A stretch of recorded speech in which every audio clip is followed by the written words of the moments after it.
Si estás viendo este video, puedo suponer que ya conoces Taiko no Tatsujin, ese juego de los tambores bonitos.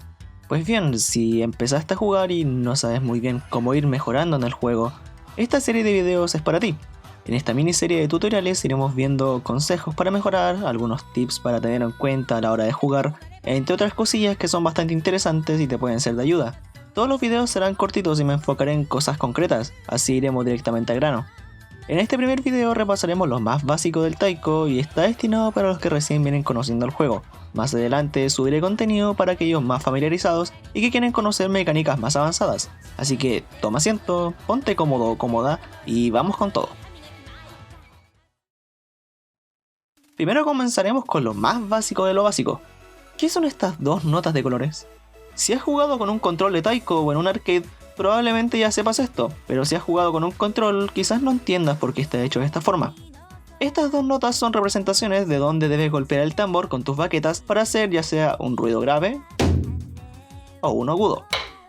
En el centro para las notas rojas y en el borde para las notas azules. La combinación de estos dos tipos de notas mediante patrones hacen que se produzca la música.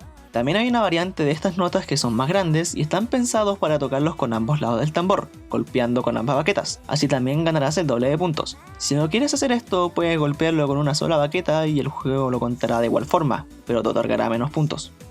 Luego tenemos esta larga barra amarilla. Este es un redoble, por lo que debes tocar la mayor cantidad de notas posible, ya sea roja o azul, en el plazo que dure la nota amarilla, para así ganar puntos.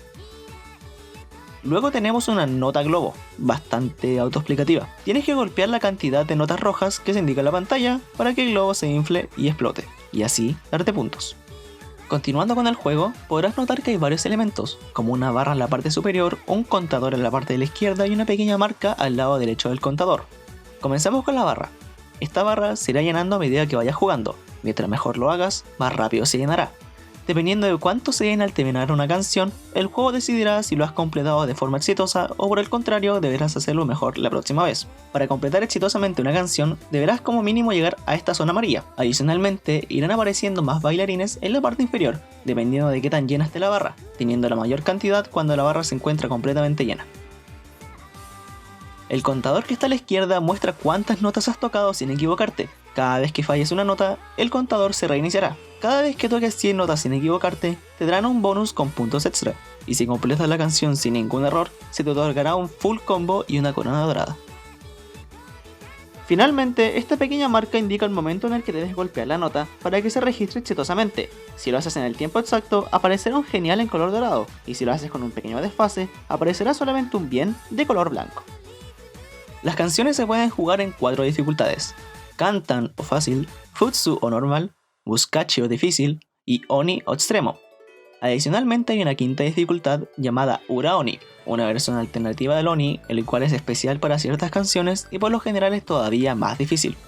En los primeros juegos las dificultades Oni y Ura Oni deben desbloquearse para poderse jugar, pero los juegos más actuales ya viene por defecto. Aparte de estas 5 dificultades, cada canción tiene una cantidad de estrellas. Mientras más estrellas tenga, más difícil será esta canción, teniendo una escala de 1 a 10 estrellas.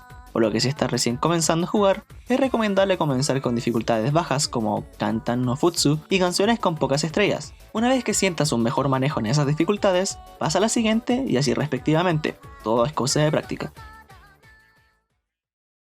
Y hasta aquí el video de esta ocasión. En resumen, vimos las mecánicas básicas del juego y las dificultades que existen a la hora de jugar. No quiero seguir profundizando ya que después vienen reglas más específicas y prefiero dejarlo para un siguiente video. Si te gustó, dale me gusta y suscríbete para ver más videos como este en el futuro. Muchas gracias por ver. Espero haberte ayudado y nos vemos en una próxima ocasión. Hasta la próxima. Chau chau.